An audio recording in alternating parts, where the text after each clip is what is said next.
অসমীয়া মানুহৰ কল্পনা শক্তি ভাবক।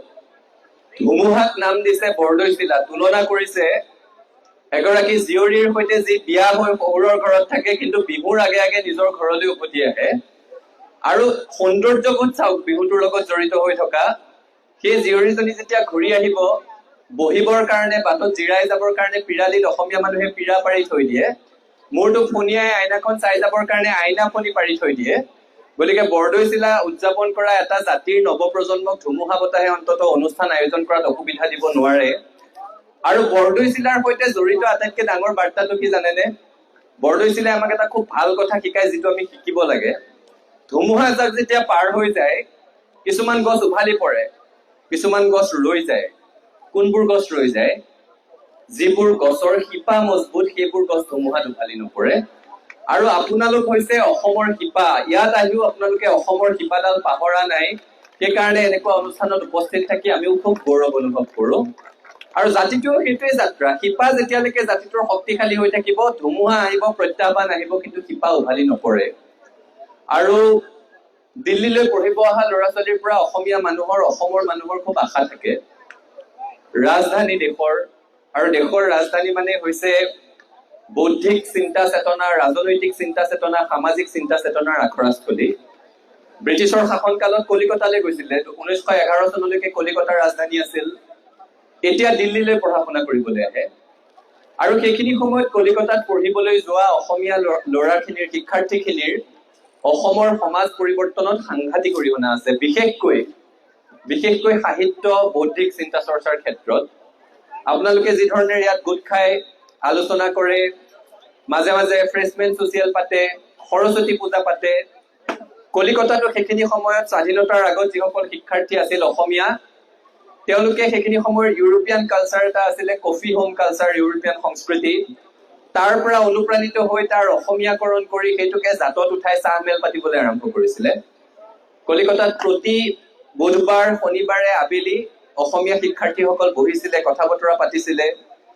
আৰু তেনেকুৱা এখন চাহ মেলতেই 67 মিৰ জাফৰ ষ্ট্ৰীট এটা মেছত কেইজনমান অসমীয়া শিক্ষাৰ্থীয়ে অনানুষ্ঠানিকভাৱে কথা বতৰা পাতি থাকোতে 25 আগষ্ট বোধহয় 1888 চনত এটা সংগঠনৰ জন্ম দিছিলে। আপোনালোক যেনেকে ইয়াত আছা, তাত তেওঁলোকে সেইখিনি সময়ত সংগঠনৰ জন্ম দিছিলে অভা উষা, অসমীয়া ভাষা উন্নতি সাধিনী সভা। আৰু 1889 চনৰ পৰা তাৰে ফলশ্ৰুতিত চন্দ্ৰকুমাৰ আগৰৱালাই জোনাকী প্ৰকাশ কৰিছিলে। জোনাকীৰ কি ভূমিকা আছে অসমৰ প্ৰেক্ষাপটত আপোনালোকক কোৱাৰ কোনো প্ৰয়োজন নাই।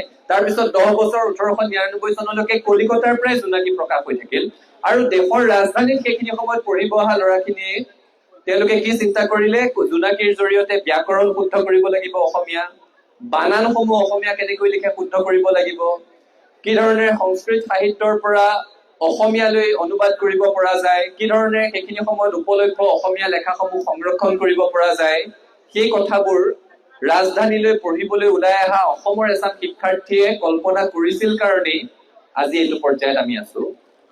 জোনাকীৰ আত্মকথাত চন্দ্ৰকুমাৰ আগৰৱালাই লিখিছে যে জোনাকী নামটো কিয় আহিল? কাৰণ তেওঁলোকে এন্ধাৰৰ বিৰুদ্ধে যুঁজিবলৈ বিচাৰিছিলে। আৰু এতিয়াও সদৌ অসমীয়া ছাত্ৰ সংস্থাই আপোনালোকে গম নোপোৱাকৈ আপোনালোকে কিমানখিনি কাম কৰি আছে সেইটো আপোনালোকৰ উপলব্ধি আছে নে নাই নাজানো, আমাৰ আছে। আপোনালোকে যেতিয়া প্ৰতি বছৰ ইয়াত বিহুখনৰ আয়োজন কৰে, দিল্লীস্থিত অসমীয়া সাংবাদিকসকলে অসমলৈ বাতৰিটো পঠিয়াই দিয়ে যে আচাৰ বিহুৰ আখৰা আৰম্ভ হৈছে, অসমীয়া যুৱক যুৱতীয়ে ইয়াত নাচিবলৈ আৰম্ভ কৰিছে, বিহু শিকিবলৈ আৰম্ভ কৰিছে। আপোনালোকৰ ইয়াত উদ্যোক্তা হিচাপে কেনেকুৱা লাগে নাজানো, দেশৰ ৰাজধানীত যেতিয়া আপোনালোকৰ উদ্যোগত অসমীয়া ঢোলটোৱে গুমগুমাই, আমি অসমত বহি থাকি কিন্তু স্বাভিমানত আমাৰ বুকু উঠলি উঠে। সেইকাৰণে আচালৈ বিশেষ ধন্যবাদ। তাৰ বাদেও আচাই এই গোটেই সময়ছোৱাত দিল্লী বিশ্ববিদ্যালয়ৰ অধীনৰ বিভিন্ন মহাবিদ্যালয়ত কি ধৰণে অসমৰ ছাত্ৰ ছাত্ৰী পঢ়িবলৈ আহিব তাৰ কাৰণে বিশেষ উদ্যোগ লৈছে। সদৌ অসম ছাত্ৰ সন্থাৰ সৈতে একেলগে অসমৰ প্ৰান্তে প্ৰান্তে গৈ নতুন প্ৰজন্মক সুবিধা কৰি দিছে, সহায় কক্ষ স্থাপন কৰিছে। সেইকাৰণে আচাৰ প্ৰতি আমাৰ আনুগত্য সদায় আছে, আমাৰ সদ্ভাৱনা সদায় আছে। আৰু আশা আপোনালোকৰ কাৰণে আশা, আমাৰ কাৰণে আশা। আশা কেৱল এটা সংগঠন নহয়, অসমৰ একেবাৰে ভিতৰৰ চুক এটাৰ পৰাও ইয়ালৈ পঢ়িবলৈ ওলাই অহা এজন ল'ৰা বা এজনী ছোৱালীৰ কাৰণে সদৌ অসমীয়া ছাত্ৰ সংস্থা কেৱল এটা সংগঠনৰ নাম নহয়, এক পৰিয়াল, অভিভাৱকত্ব আৰু সাহসৰ নাম। সেই ধাৰা আপোনালোকে অটুট ৰাখিব লাগিব।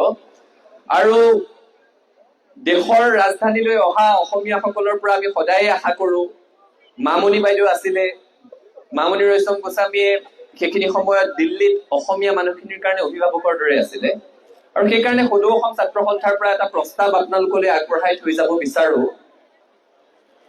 সদৌ অসমীয়া ছাত্ৰ সংস্থাই যদি দিল্লী বিশ্ববিদ্যালয়ৰ পৰা যাৱতীয় অনুমতি গ্ৰহণ কৰিব পাৰে, তেতিয়াহ'লে সদৌ অসম ছাত্ৰ সন্থাৰ উদ্যোগত সদৌ অসমীয়া ছাত্ৰ সংস্থাৰ তত্বাৱধানত জ্ঞানপীঠ বঁটা বিজয়ী মামনি ৰয়ছম গোস্বামীদেৱৰ দিল্লী বিশ্ববিদ্যালয়ত এটি পূৰ্ণাবয়ব প্ৰতিমূৰ্তি আমি স্থাপন কৰিবলৈ বিচাৰো। আপোনালোকে যদি অনুমতি ল'ব পাৰে আমি সেই কাম কৰিবলৈ আগ্ৰহ প্ৰকাশ কৰিছো। আকৌ জোনাকীলৈ ঘূৰি গৈছো। এন্ধাৰৰ পিছত পোহৰৰ কথা মই মোৰ বক্তব্য সামৰিব বিচাৰিছো। জোনাকীত সেইখিনি সময়তে আজিৰ প্ৰায় 125 বছৰৰ আগতে তেওঁলোকে লিখিছিলে যে জোনাকীৰ উদ্দেশ্য বা সেইখিনি সময়ত ৰাজধানীত পঢ়িবলৈ অহা অসমীয়া শিক্ষাৰ্থীসকলৰ উদ্দেশ্য আছিল বিজ্ঞানৰ উত্তৰণৰ ক্ষেত্ৰত ৰাজ্যখনক আগবঢ়াই লৈ যোৱা। তেতিয়াই কমলাকান্ত ভট্টাচাৰ্য, কনকলাল বৰুৱাই জোনাকীৰ পাতত লিখিছিল কি ধৰণে ব্ৰিটিছ শাসনে থলুৱা উদ্যোগৰ অসুবিধা কৰিছে, কি ধৰণে আমি উদ্যমিতাৰ দিশত আগবাঢ়িব লাগে। 125 বছৰৰ আগত উদ্যমিতাৰ কথা পাতিছিলে আৰু কৈছিলে যে গোটেই পৃথিৱীত এতিয়া দ্ৰুতগতিত কাম আৰম্ভ হৈছে, এইখিনি সময়ত অসমীয়া জাতিটো নিষ্কৰ্মা হৈ বহি থাকিব নেকি।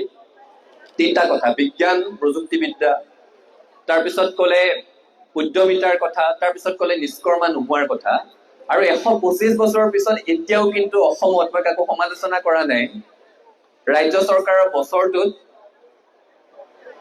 বিজ্ঞান প্ৰযুক্তিবিদ্যাৰ বাজেট 90 কোটি টকা, উদ্যমিতাৰ ষ্টাৰ্টআপৰ কাৰণে বাজেট 60 কোটি টকা, আৰু একো কাম নকৰাকৈ মাহে 1250 টকা দিবৰ কাৰণে বাজেট বছৰটোত 5000 কোটি টকা।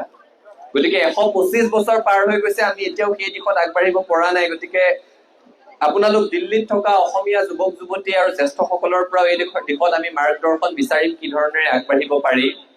আৰু আমাৰো দিল্লীত পঢ়িবলৈ অহা অসমীয়া যুৱক যুৱতীসকলক লৈ বিশেষ কিছু পৰিকল্পনা আছে, এই ক্ষেত্ৰত আচাৰ সহায় বিচাৰিম। মই আৰু দীঘলীয়া বক্তব্য ৰাখিব বিচৰা নাই। I can see some of our non-Assamese friends being assembled here to enjoy this Bihu function.